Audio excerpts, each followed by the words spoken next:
Bonjour docteur. Bonjour. Docteur, qu'est-ce que vous pouvez nous dire sur les fibromes, les kystes et les myomes? Bon, c'est à peu près la même chose. Les myomes, ce sont les petits frères des fibromes.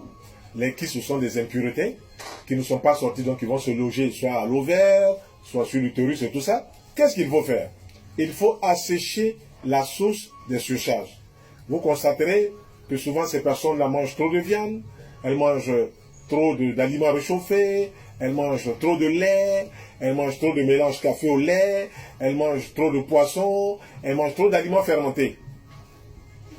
La vitesse de l'intoxication dans le corps n'est pas proportionnelle à l'élimination. Si on mange des aliments, il y a ça, ce qui va nous nourrir, et puis il y a ce qui doit sortir.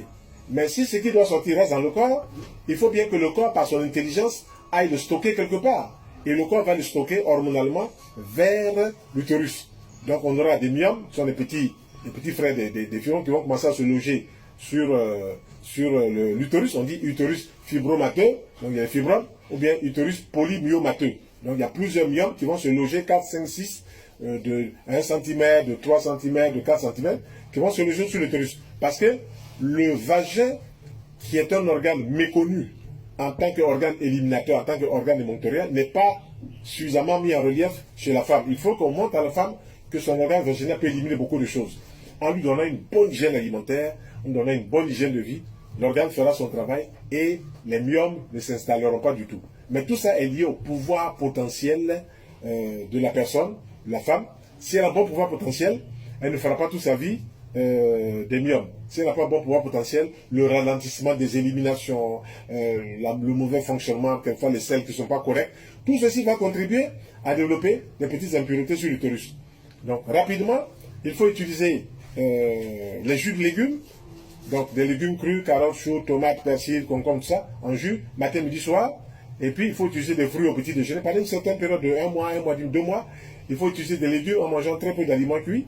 Il faut utiliser des légumes aussi, des aliments cuits le soir, très peu. Donc légumes toujours en jus ou bien hachés correctement, avec des huiles de bonne qualité, avant de manger un aliment cuit. Et puis chaque semaine, trouver 3 ou 4 jours pour faire des fruits et des légumes pour nettoyer. Voilà, mais si vous prenez par exemple une semaine, 10 jours, 15 jours, mangez que des fruits et des légumes, vous accélérez le processus de nettoyage, d'élimination.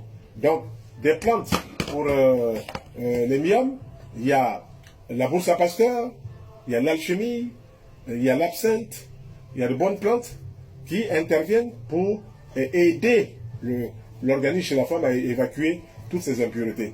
Voilà. Si les règles ne viennent pas correctement, on peut utiliser la sauge, on peut utiliser l'armoise. Ce sont des plantes qui vont permettre d'éliminer même le persil. 2 grosses bottes de persil à écraser avec un verre d'eau, à boire un le matin et l'après-midi. Au bout d'une semaine, 10 jours déjà, on apporte tellement d'hormones végétales à l'organe génital que la pierre qui se trouve dans le persil va déclencher le processus et les règles vont revenir. Mais retenons que, quel que soit le père de la maladie, un mauvais régime alimentaire en fut la mère. Je vous remercie. Merci docteur.